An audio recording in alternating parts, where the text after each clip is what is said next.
पिंपळनेर हादरले, लग्न समारंभात रक्तरंजित हल्ला, तिघांचा मृत्यू, महिलांचा आक्रोश, जिल्ह्यात संतापाची लाट. पिंपळनेर.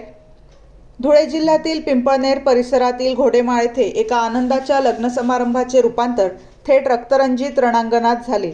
विजय गिरी गोसावी यांच्या मुलीच्या लग्नावर गुजरातमधील सोनगड येथील संशयितांनी नियोजनबद्ध हल्ला चढवत तिघांची निर्घृण हत्या केल्याने संपूर्ण धुळे जिल्हा हादरून गेला आहे.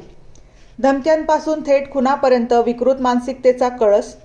या लग्नाला सुरुवात होण्याआधीच दिनांक 18, 19 आणि 20 फेब्रुवारी रोजी सोनगड येथील काही संशयितांनी सोशल मीडियावर व्हॉट्सॲप स्टेटस ठेवून उघड धमक्या दिल्या होत्या.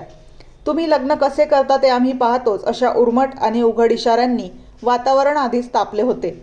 लग्न समारंभात धारदार चाकूंनी हल्ला, पाहुण्यांवर थेट मृत्यूचा मारा.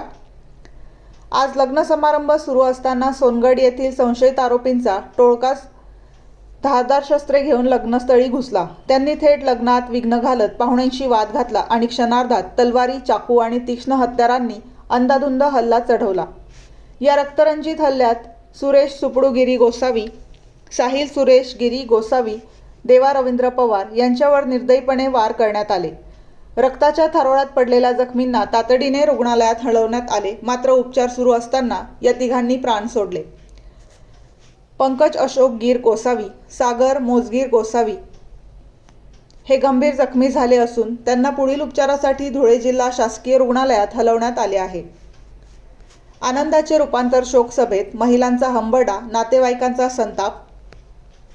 जिथे मंगलाष्टक घुमायला हवे होते तिथे आता रडण्याचे आवाज घुमत होते.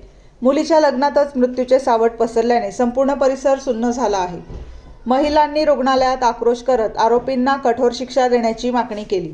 आमच्या लेकरांना मारणाऱ्यांना फाशी द्या, अशी संतप्त मागणी नातेवाईकांनी केली. घटनेची माहिती मिळताच पिंपळनेर पोलिसांसह धुळे जिल्हा पोलीस उपाधीक्षक संजय बाभळे आणि पोलिसांचा मोठा फौजफाटा घटनास्थळी दाखल झाला. तसेच साक्री मतदारसंघाचे आमदार मंजुळा गावित यांनी रुग्णालयात धाव घेत नातेवाईकांचे सांत्वन केले. संपूर्ण जिल्ह्यात संताप. प्रशासनावर गंभीर प्रश्नचिन्ह. उघड धमक्या दिल्यानंतरही सुरक्षा का देण्यात आली नाही? आरोपी इतक्या सहज शस्त्रांसह लग्नात कसे घुसले? पिंपळनेरमध्ये घडलेली ही घटना केवळ 3 व्यक्तींचा मृत्यू नाही, तर ती कायदा आणि सुव्यवस्थेवर थेट प्रश्नचिन्ह उभे करणारी आहे. लग्नाच्या मांडवात रक्त सांडणाऱ्या नराधमांना तात्काळ अटक करून कठोरात कठोर शिक्षा देण्यात यावी, अशी संतप्त मागणी संपूर्ण धुळे जिल्ह्यातून होत आहे. बेधडक मी मराठी न्यूज, सुमित गिरासे.